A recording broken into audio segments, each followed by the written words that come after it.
The Boring Company is asking investors to value it at $20 billion after 7 years of digging, a period in which it has produced 2.4 miles of usable tunnel, or roughly $8 billion a mile, which is either the worst deal in infrastructure or the best deal in marketing.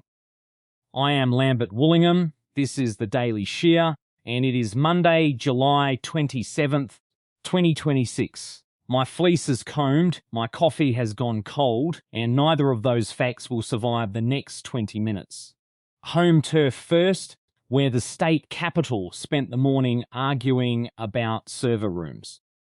The Texas Senate Finance Committee opened an interim hearing to review a sales tax exemption for data centers that has quietly grown into a $3 billion cost to the state. The decade-old break lets operators skip sales tax on essentials like servers, electricity, and cooling systems, and supporters credit it with turning Texas into a global data center hub. Lawmakers are now hearing from residents who would like to know what happens to the power grid and the water supply while that hub keeps expanding. The committee is expected to weigh whether the economic upside still justifies the bill. Search and rescue teams recovered the body of a missing swimmer from Lake Travis on Saturday evening, locating him at a depth of 114 feet near Point Venture. The Travis County Sheriff's Office Lake Patrol had responded to a 911 call reporting a man submerged and failed to resurface. After initial rescue attempts came up empty, crews shifted to a recovery operation using side-scan sonar and a remotely operated underwater camera. Divers from Morgan's Point Resort brought him up, and officials say there is no indication of foul play. Dallas Love Field landed $23.7 million in federal funding to upgrade its boarding facilities for families with small children, part of a broader $2.5 billion capital overhaul at the airport. The plan is built around handling millions of additional passengers without adding a single new gate. The federal money will go toward terminal modifications meant to ease bottlenecks inside that same fixed footprint. Officials describe it as optimizing existing infrastructure, which is one way to say the airport is getting busier without getting bigger. A jury has ordered the developers behind a Georgetown real estate project to pay more than $400 million in damages after finding them liable for fraud. The verdict targets executives at Frisco-based Nanban Ventures LLC, accused of running an investment scheme tied to the development. Plaintiffs successfully argued the firm misled investors about the project's nature and viability. The judgment adds to a growing pile of legal trouble for a company that was already facing scrutiny over its broader operations.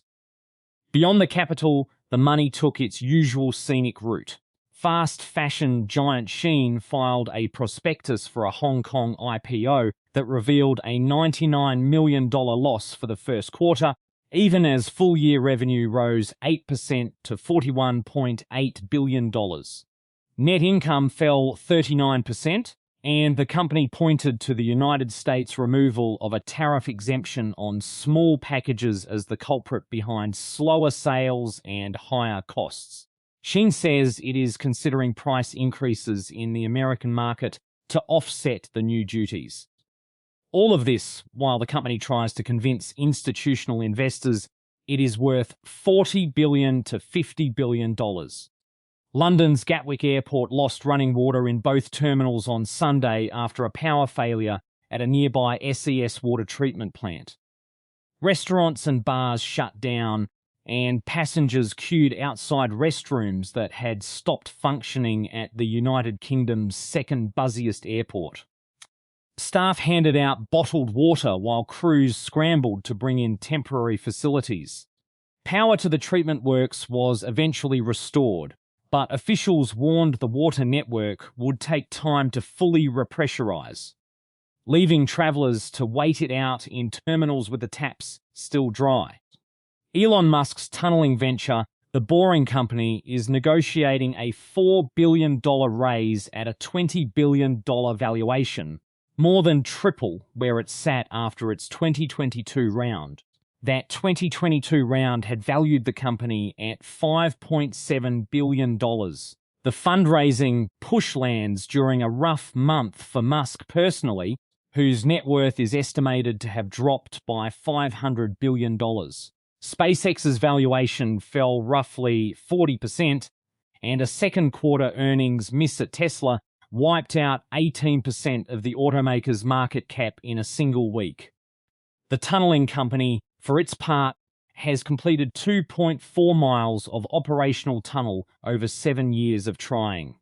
Carlyle and Bain Capital have emerged as the final bidders for wealth enhancement, an advisory platform expected to fetch roughly $7 billion, including debt, after rival suitors dropped out.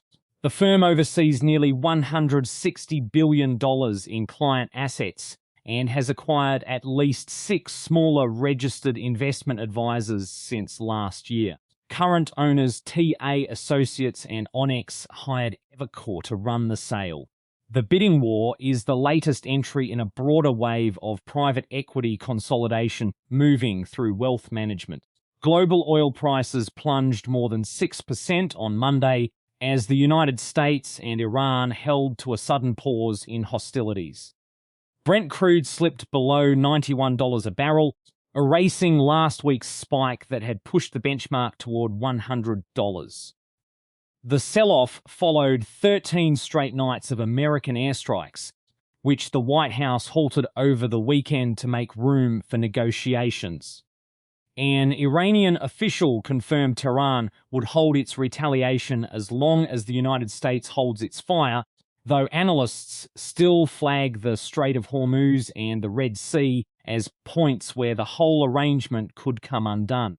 Chinese memory chip maker Changshin Memory Technologies surged nearly 470% on its debut on Shanghai's Star Market, pushing its valuation to roughly $490 billion and making it mainland China's most valuable publicly traded company by the end of the first trading day. The firm manufactures the memory chips that power AI data centers and consumer electronics.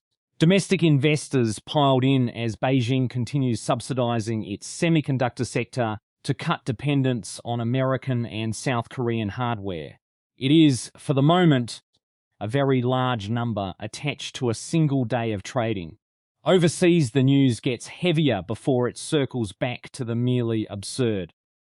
FIFA president Gianni Infantino published an open letter accusing critics of the 2026 World Cup of spreading hate and false narratives, calling the tournament a flawless celebration of unity across the United States, Canada, and Mexico.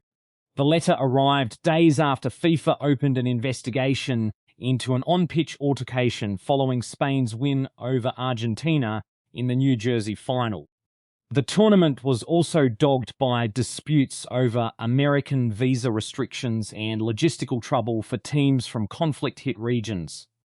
Infantino's version of events did not mention any of that directly. A South Korean court handed ousted President Yoon Suk Yeol an 18-month suspended sentence for lying about his ties to a fortune teller during his 2022 campaign. An intermediary later tied to bribes delivered to his wife, Kim Keon-hee.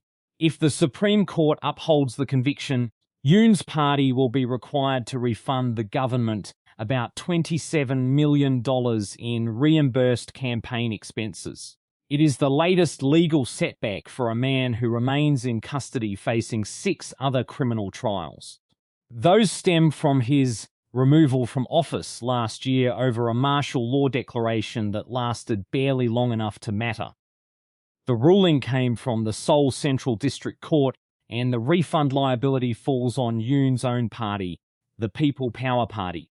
Monsoon rains and flash flooding have killed at least 107 people and injured more than 340 across Pakistan since late June.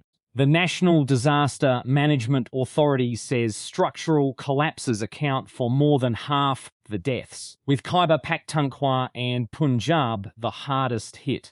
Irrigation officials in Lahore describe the situation as an inland sea, with roughly 150 square miles of residential and agricultural land submerged. 17 relief camps have gone up to house displaced residents, and meteorologists are warning of another wave of heavy rain expected in the upper river catchments later this week. Former Honduran President Juan Orlando Hernandez returned home on Sunday to face local corruption charges, months after President Trump issued a pardon that released him from an American federal prison.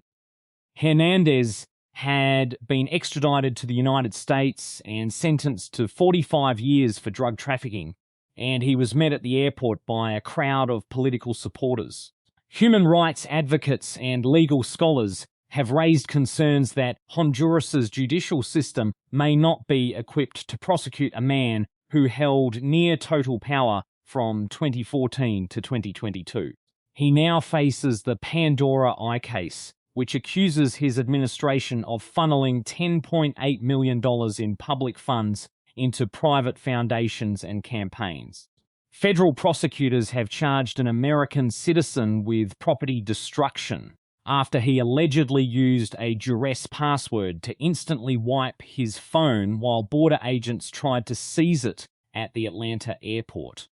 Authorities detained Sam Tunick in January of last year, saying they were investigating child exploitation imagery. His defense argues the stop was a pretext to dig into his ties with the Stop Cop City protest movement.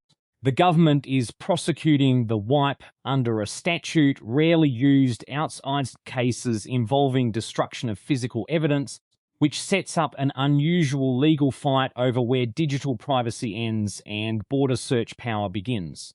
Sam Tunick's duress password erased his whole phone the second border agents reached for it, and I understand the appeal enough to start shopping for one of my own.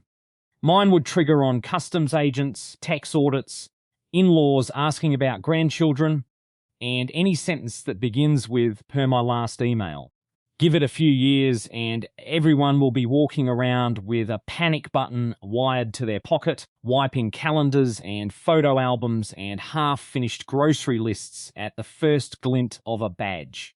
Eventually, somebody builds a duress password for the duress password, in case the wipe itself gets subpoenaed. I would tell you what mine is, but by definition, I have already forgotten it. Chengshin memory is now worth roughly $490 billion after a single trading session on the Shanghai Exchange, which makes it, on paper, the most valuable company in mainland China as of this morning. That valuation rests on a memory chip and one very enthusiastic opening bell. That is the flock accounted for. I am off to double-check my own passwords, duress and otherwise, before anyone at a border crossing gets any ideas about my source code. Lambert Woollingham, the day has been shorn. Until tomorrow.